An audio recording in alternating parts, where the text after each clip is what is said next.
नारळ म्हटलं की आपणास कोकणाची आठवण येते, परंतु सोलापूर जिल्ह्यातील मोहोळ तालुक्यातील कुरुल या गावात 60 वर्षीय आजोबांनी नारळ बाग फुलवली आहे. पण ही किमया कुरुल गावातील विष्णू तुकाराम ननवरे यांनी साधली आहे. नारळाच्या या बुटक्या जातीनं सर्वांचं लक्ष वेधलंय. या संदर्भात अधिक माहिती 60 वर्ष आजोबा विष्णू ननवरे यांनी दिली आहे. शेतकरी विष्णू तुकाराम ननवरे राहणार कुरुल, तालुका मोहोळ, जिल्हा सोलापूर असं नारळाच्या या बुटक्या जातीच्या शेती करणाऱ्या शेतकऱ्याचं नाव आहे.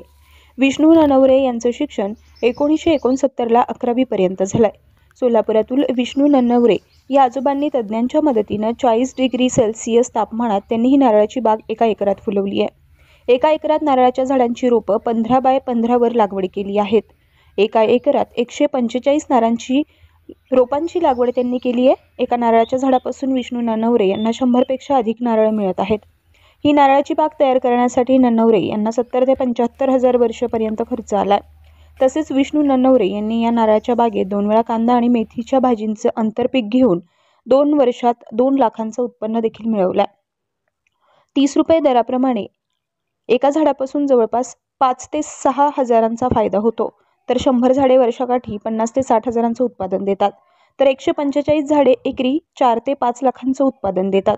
ही नारळ तुम्ही अगदी हाताने तोडू शकतात. या झाडाला भरपूर नारळ येतात. या झाडांची उंची अगदी कमी असल्यानं तोडणीलाही अडचण येत नाही. नारळ हे शरीरासाठी अमृत असल्यानं त्यांची हातोहात विक्री होते. विष्णू ननवरे यांच्या नारळाच्या बागेच्या पंचक्रोशीतच नाही तर सोलापूर जिल्ह्यात कौतुक होत आहे. Tejvarta news network, Solapur. माझे नाव विष्णू तुकाराम ननवरे माळी, राहणार कुरुल, तालुका मोहोळ, जिल्हा सोलापूर. माझी 3 एकर जमीन असताना मी 1 एकर नारळाच्या बागासाठी निवडलेली आहे आणि नारळाची बाग लावताना 15 बाय 15 लावलेली आहे.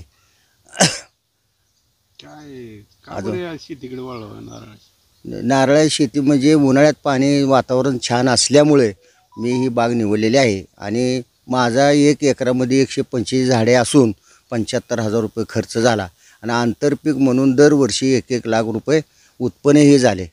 आणि सध्या आता एका नर्सरीवाल्याने 300 नारळाचं ॲव्हरेज सांगितलं असताना सुद्धा 100 नारळे लागले तर मी बस आहे. जागेवर 20 रुपये ठोक व्यापारी घेऊन जातात. किरकोळ 30 रुपये नेतात. शेतकऱ्यांना काय आव्हान करा? शेतकऱ्यासाठी ज्या शेतकऱ्याला निचरा होणारी जमीन काळे असेल तर उन्हाळ्यात पाणी असेल तर नारळाची बाग लावणं आवश्यक आहे.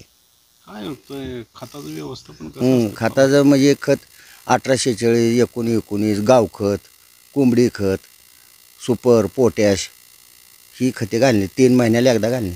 नारळाची वाढ व्हायला काय स्प्रे मारतात?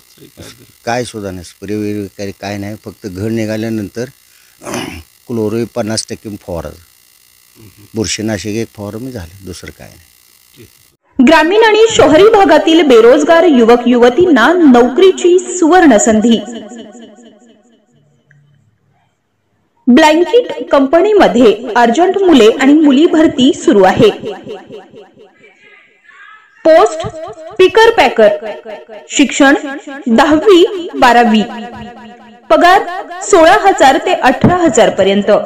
शिफ्ट रोटेशनल शिफ्ट, सकाळी 6 ते दुपारी 3, दुपारी 3 ते रात्री 12, रात्री 10 ते सकाळी 7.